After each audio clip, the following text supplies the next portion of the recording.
دوسری جانب AIG آزاد Khan news conference کر رہے ہیں. اس کے حوالے سے ہم کچھ چیزیں آپ کے ساتھ شیئر کرنا چاہ رہے ہیں. جیسا کہ آپ کو پتہ ہے کہ 12 مئی 2006 کو علیل صبح پولیس نے اور سٹی پولیس نے اور ایک وفاقی حساس ادارے نے ایک جگہ پہ ایک انٹیلیجنس بیسڈ آپریشن کیا. وہاں پہ یہ جو ہماری اکیوز ہے پنکی، اس کو ہم نے گرفتار کیا. وہاں سے تقریباً 1.5 کلو کوکین برآمد ہوئی. اسی طرح تقریباً 7 کلو مختلف کیمیکلز جو یہ نشہ اور ادویات بنانے میں استعمال ہوتے ہیں وہ وہاں سے برآمد ہوئے. ایک 9mm پسٹل ملا اور اس کے اوپر ہم نے تھانہ گارڈن میں، کیونکہ اس کا جورسڈکشن تھانہ گارڈن کی تھی، وہاں پہ FIR درج ہوئی. اسی دن اس کیس کے حوالے سے کورٹ میں ان کو پیش کیا گیا اور وہاں پہ جو وہ آپ کے سامنے ہے وہ میں میرا خیال ہے کہ اپریشیٹ کروں گا کہ جس طریقے سے اس کی کوریج ہوئی اس کے اندر کچھ لیپسز تھے اور ممکنہ طور پہ اس میں کچھ ہمیں لگ رہا ہے کہ اس میں کلوژن تھی، جس کے تحت وہاں ایک سچویشن کریٹ ہوئی.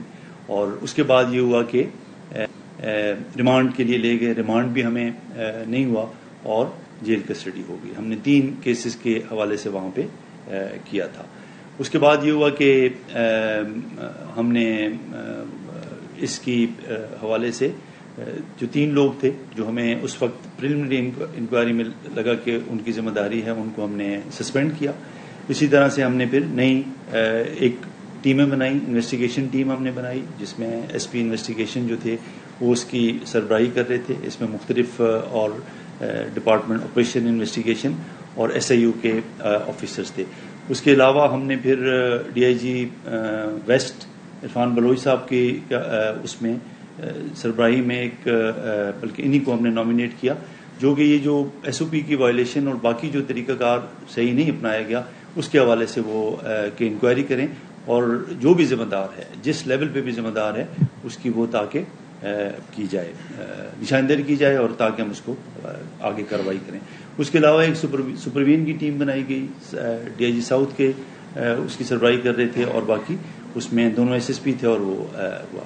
اس کے بعد ہمیں ریمانڈ ملا، 3 دن کا ریمانڈ ملا اور اس میں صرف 2 دن میں ہم نے جو تفتیش کی ہے، اب تک کی جو تفتیش ہے وہ ہم آپ کے سامنے اس کو رکھیں گے. اور اس تفتیش کے اس میں جس طرح سے چیزیں کھلی ہیں تو IG صاحب نے جب اس کی ڈیٹیل دی تو انہوں نے یہ ڈیسائیڈ کیا کہ اب ایک بڑی ٹیم بنائی جائے.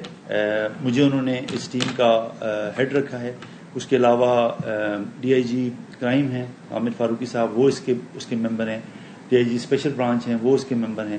اور اسی طرح DIG CGD وہ اس کے ممبر ہیں. کیونکہ اس کا دائرہ اتنا وسیع ہوا ہے کہ ہم یہ چاہ رہے ہیں کہ اس کی ایک براڈ بیسڈ انویسٹیگیشن ہو اور سینئر لیول پہ اس کی ہے. ابھی تک جو ہمیں تفتیش کے دوران ہمیں پتہ چلا ہے کہ تقریباً 20 کیسز جو ہیں وہ صرف سندھ کے کیسز ہیں ہمارے جورسڈکشن کے، جس میں 17 کیسز پرانے ہیں اور باقی 3 کیسز ابھی ہوئے ہیں. ایک ہمارے پاس ANF کا کیس ہے اور ایک کیس جو 3 کیسز ابھی تک جو ہمیں پتہ چلا ہے وہ لاہور کے کیسز ہیں، جن میں کہ ان کی ڈیٹیل ہم لے رہے ہیں کہ آیا اس میں ان کا سٹیٹس کیا ہے. ان کیسز میں 9 میں ہم نے اریسٹ ان کی شو کر دی ہے. جو پرانے کیسز تھے ان میں سے 6 کیسز جو ہیں وہ ایکوٹ ہو گئے ہیں اور جو 3 کیسز ہیں اس میں پنکی جو ہے وہ PO ہے اور اسی طرح جو ایک کیس ہے ANF کا اس میں وہ ایبسکانڈر ہے. تو اسی طرح سے جو ہمارے ان 17 کیسز کے علاوہ 9 کیسز ایسے ہیں جو کہ اس کے نیٹ ورک کے ہی کیسز ہیں، اسی کے جو رائڈرز ہیں ان کے کیسز ہیں، لیکن اس وقت کی تفتیش میں پنکی کا نام اس میں نہیں مینشن کیا جا سکا. وہ ہے اسی نیٹ ورک کی کیسز ہیں. اس کے علاوہ جیسے کہ آپ بہت ساری ایسی چیزیں ہیں کہ جو آپ کے نالج میں ہیں، لیکن میں صرف بہت ہی مختصر ان کا آپ کو بتاؤں گا کہ 2014 سے یہ اس کا کام ہو رہا ہے. لیکن کراچی میں جو اس نے کام شروع کیا ہے 2018 سے اس نے یہ کام شروع کیا. آن لائن یہ کام کرتی رہی اور اس کے بعد یہ جب یہاں پہ وہ ریڈار میں آئی تو پھر وہ لاہور شفٹ ہو جاتی ہے اور وہاں سے وہ اپنا کام کرتی رہی. Welcome back. آغاز میں آپ کو بتائیں، کراچی کوکین کوئین کیس میں نئے انکشافات سامنے آ گئے۔ ملزمہ انمول پنکی کی نشاندہی پر سچل کے فلیٹ سے 228 گرام کوکین برآمد کی گئی۔ مالیت 65 لاکھ روپے سے زائد ہے۔ پولیس کے مطابق فلیٹ کے باتھ روم سے منشیات کی پیکنگ میں استعمال کی جانے والی خالی ڈبیاں بھی ملی ہیں۔ ملزمہ نے اعتراف کیا کہ منظم نیٹ ورک کراچی، لاہور، راولپنڈی تک پھیلا ہوا ہے۔ کوکین کوئین انمول پنکی کیس میں مزید رازوں سے پردہ اٹھ گیا۔ کراچی ساؤتھ پولیس نے انمول پنکی کی نشاندہی پر سچل میں فلیٹ سے کوکین برآمد کی۔ 3 مختلف تھیلیوں میں موجود کوکین کا وزن 228 گرام، مالیت 65 لاکھ روپے سے زائد ہے۔ دوران تفتیش ملزمہ نے بتایا منشیات اپنے فلیٹ میں چھپا رکھی ہے۔ پولیس ٹیم نے فلیٹ کے باتھ روم سے منشیات کی پیکنگ میں استعمال کی جانے والی خالی ڈبیاں برآمد کر لی۔ ملزمہ نے بتایا اس کا تعلق منشیات کے منظم نیٹ ورک سے رہا، جس کے روابط کراچی، لاہور اور راولپنڈی تک ہیں۔ ملزمہ نے بتایا رانا ناصر اور رانا اکرم سابق شوہر ہیں۔ دونوں پولیس افسر تھے۔ اداکاری کے شوق میں 2006 میں لاہور شفٹ ہوئی۔ ڈائریکٹرز کے دفاتر جاتی رہی۔ سابق پولیس افسر شوہر رانا ناصر سے ملاقات بھی فلم ڈائریکٹر کے دفتر میں ہوئی، جس نے منشیات نیٹ ورک کا حصہ بنایا۔ گروپ ممبر بابی اور کرن سے ملاقات ہوئی۔ بابی کے کہنے پر رانا ناصر سے طلاق لی۔ علیحدگی کے بعد منشیات فروشی کا اپنا کام شروع کیا۔ کرن کے غیر ملکی شوہر کے ذریعے خالص کوکین پاکستان اسمگل کی جاتی تھی۔ 2024 میں CIA لاہور نے گرفتاری کے بعد پنکی سے مبینہ طور پر 2 گاڑیاں اور 50 لاکھ روپے رشوت لی۔ لاہور کی انم عرف انا بھی کوکین سپلائی کرتی تھی۔ کراچی میں 7 رائڈرز پر مشتمل نیٹ ورک بنایا۔ 4 رائڈرز گرفتاری کے بعد کام چھوڑ گئے، بعض اب بھی سرگرم ہیں۔ کوکین کوئین انمول اور پنکی کے فلیٹ سے کوکین برآمد۔ ملزمہ کا ذاتی فلیٹ کہاں اور کس حالت میں ہے، صورتحال جاننے کے لیے ARY نیوز کی ٹیم فلیٹ پر پہنچ گئی۔ پولیس ٹیم کنڈا کاٹ کر فلیٹ کے اندر داخل ہوئی۔ فلیٹ کے باہر فیاض کمیونیکیشن کے نام سے دکان تھی۔ خریدار کوکین کی رقم ذیشان کے اکاؤنٹ میں منتقل کرتے تھے، جو وہ پنکی کے اکاؤنٹ میں ٹرانسفر کرتا تھا۔ مزید نذیر شاہ سے جانتے ہیں۔ جی نذیر۔ دیکھیں میں اس وقت ابو الحسن اصفہانی روڈ پر اس جگہ پر موجود ہوں جو پنکی کا ذاتی گھر تھا، اور اس گھر سے 228 گرام کوکین برآمد کی گئی۔ یہاں پر جو تالا تھا اسے توڑنے کے بعد پولیس اندر داخل ہوئی تھی۔ ابھی بھی یہ دروازہ کھلا ہوا ہے اور اس کو سیل نہیں کیا گیا، یعنی کہ قانونی پروسیجر مکمل نہیں کیا گیا۔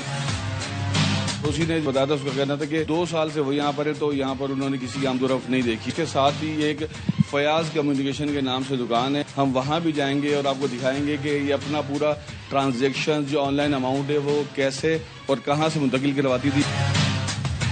پنکی کے گھر سے کچھ ہی فاصلے پر فیاض کمیونیکیشن ہے، جہاں پر گزشتہ روز وفاقی سول حساس ادارے کی مدد سے ساؤتھ زون کی ٹیم نے ذیشان سمیت 2 افراد کو حراست میں لیا۔ یہاں کوکین کی جو بھی رقم آتی تھی تو وہ اس کے اکاؤنٹ میں آتی تھی، اور اس کے اکاؤنٹ سے پھر انمول عرف پنکی کے جو مختلف اکاؤنٹ سے وہاں پر وہ ٹرانزیکشن چلی جاتی تھی۔ پولیس کی جانب سے مزید تفتیش کی جا رہی ہے۔ 18واں یہ مقدمہ درج ہوا ہے، تو صرف دیکھنا یہ ہے کہ مقدمات تو بھلے یہ 100 درج ہو جائیں، لیکن کس مقدمے میں کون سی پولیس اس کو قرار واقعی سزا دلوائی پائے گی۔ جی ڈرگ کوئین انمول اور پنکی 9 مقدمات سے بچ گئی۔ ڈسٹرکٹ ساؤتھ کراچی کے مختلف تھانوں میں درج 9 مقدمات میں پنکی کو عدالت سے بریت مل چکی ہے۔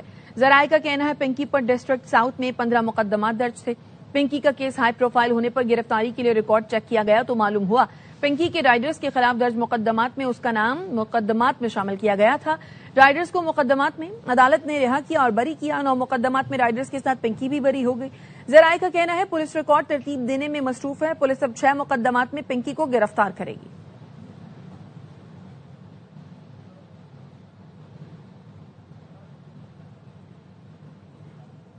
کراچی میں انمول اور پنکی کیس سے متعلق نئے انکشافات سامنے آ گئے۔ ذرائع کے مطابق ڈسٹرکٹ ساؤتھ کے اعلیٰ پولیس افسر نے ماضی میں درج مقدمات میں مبینہ طور پر پنکی کی مدد کی۔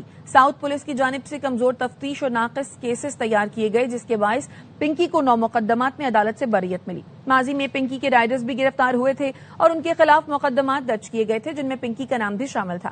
کمزور کیسز کے باعث رائڈرز رہا ہوئے اور پنکی بھی بری ہونے میں کامیاب رہی۔ دوسری جانب پنکی کی پیشی میں جلد بازی کے معاملے پر DIG ویسٹ کی انکوائری میں ساؤتھ زون کے ایک اعلیٰ پولیس افسر کا نام بھی سامنے آیا ہے۔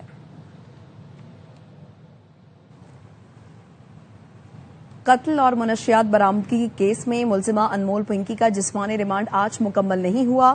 قائم مقام پروسیکیوٹر جنرل منتظر مہدی کے مطابق ملزمہ انمول پنکی کو کل جسمانی ریمانڈ ختم ہونے پر عدالت میں پیش کیا جائے گا۔ فاروق سمی اس متعلق آگاہ کریں گے۔ بتائیے فاروق۔ جی بالکل، قائم مقام پروسیکیوٹر جو ہیں منتظر مہدی، ان کا یہ کہنا ہے کہ انمول اور پنکی کا جو ریمانڈ ہے وہ آج رات کو ختم ہو رہا ہے، لہٰذا پروسیکیوشن کی ٹیم ان کو کل جو ہے عدالت میں پیش کرے گی۔ اس کے ساتھ ساتھ ان کا یہ بھی کہنا ہے کہ پروسیکیوشن کی خصوصی ٹیم جو ہے وہ تشکیل دی گئی ہے اس کیس کے لیے، اور اس کیس کو ترجیحی بنیادوں پہ دیکھا جا رہا ہے، جبکہ جو آئندہ سماعت ہے اس پہ مزید جسمانی ریمانڈ کی استدعا کی جائے گی، اور اس حوالے سے جو پیش رفت رپورٹ ہے وہ عدالت میں جمع کرائی جائے گی۔ اس کے ساتھ ساتھ جو کورٹ پولیس ذرائع ہیں ان کا بھی یہ کہنا ہے کہ جو ملزمہ انمول اور پنکی ہیں جن کے اوپر بین الصوبائی منشیات فروش ہونے کا الزام ہے، ان کو آج عدالت میں پیش کیا نہیں جا سکے گا، کیونکہ اس حوالے سے نہ انتظامات ہوئے ہیں اور نہ ان کو اس کی ابھی تک ہدایت یا آرڈر ملا ہے۔ جی شکریہ آپ کا فاروق۔ لاہور منشیات ڈیلر انمول عرف پنکی کے خلاف اب تک 4 مقدمات سامنے آ چکے ہیں، اور کسی مقدمے میں پولیس نے پنکی کو اشتہاری قرار نہیں دیا اور نہ ہی اس کی گرفتاری کی کوشش کی ہے۔ منشیات ڈیلر پنکی کی کراچی گرفتاری کے بعد لاہور پولیس ابتدا میں انکاری تھی کہ اس کا لاہور میں کوئی نیٹ ورک نہیں اور نہ ہی اس کے خلاف کوئی مقدمہ درج ہے، لیکن بعد ازاں پنکی 4 مقدمات کی نامزد ملزمہ نکلی۔ ایک مقدمہ لیاقت آباد، ایک کوٹ لکھپت، ایک اقبال ٹاؤن جبکہ ایک وحدت کالونی تھانے میں درج ہے۔ تاہم پولیس نے ان مقدمات میں پنکی کو اشتہاری قرار نہیں دیا، کرمنل ریکارڈ میں انٹری کی۔ پنکی کے انکشافات کے بعد لاہور پولیس متحرک ہوئی اور اب منشیات ڈیلر انمول پنکی کے لاہور میں درج مقدمات کی انکوائری بھی سامنے آئی ہے۔ رپورٹ کے مطابق ملزمہ انمول کے بھائی ناصر بلوچ کے خلاف اقبال ٹاؤن میں درج مقدمے کے ضمنی رپورٹ میں انمول عرف پنکی کو بڑی منشیات ڈیلر قرار دیا گیا، تاہم ضمنی میں منشیات ڈیلر قرار دیے جانے کے باوجود اس کا لاہور میں کرمنل ریکارڈ نہ بن سکا۔ 2 مئی 2020 کو ناصر بلوچ ہما بلاک اقبال ٹاؤن سے گرفتار ہوا۔ پنکی کو عدالت میں پیشی پر پروٹوکال کیوں دیا گیا؟ ایس او پیز کی خلاف ورزی پر 9 گھنٹے طویل انکوائری، پولیس کے مختلف افسران اور اہلکاروں کے بیانات قلم بند کیے گئے۔ سب سے پہلے ایس ایس پی سٹی علی حسن کا بیان ریکارڈ کیا گیا، ایس ایچ او گارڈن اور تفتیشی افسر سے بھی پوچھ گچھ کی گئی۔ مجموعی طور پر 10 اہلکاروں کے بیانات ریکارڈ کیے گئے۔ ایس ایس پی سمیت تمام افسران اور اہلکاروں سے تحریری بیانات بھی لیے گئے۔ انکوائری ٹیم نے 3 لیڈی کانسٹیبلز کے بیانات بھی ریکارڈ کیے۔ تمام بیانات اور شواہد کا جائزہ آج لیا جائے گا۔ رپورٹ ہفتے کے روز حکام کو جمع کرائی جائے گی۔ غفلت یا کوتاہی ثابت ہونے پر ذمہ دار افسران اور اہلکاروں کے خلاف کارروائی کی سفارش کی جائے گی۔ واپس آئیں گے اس بریک کے بعد، ساتھ رہیے۔ Welcome back. I M F نے قرض پروگرام کی آئندہ قسط کے لیے پاکستان پر 11 نئی شرائط عائد کر دی۔ گیس ٹیرف میں 6 ماہی ایڈجسٹمنٹ کا نوٹیفیکیشن، سالانہ بجلی ٹیرف ایڈجسٹمنٹ، نیب کی خود مختاری اور شفافیت بڑھانے کے لیے نیب آرڈیننس میں ترامیم پارلیمنٹ میں پیش کرنا لازمی قرار دے دیا ہے۔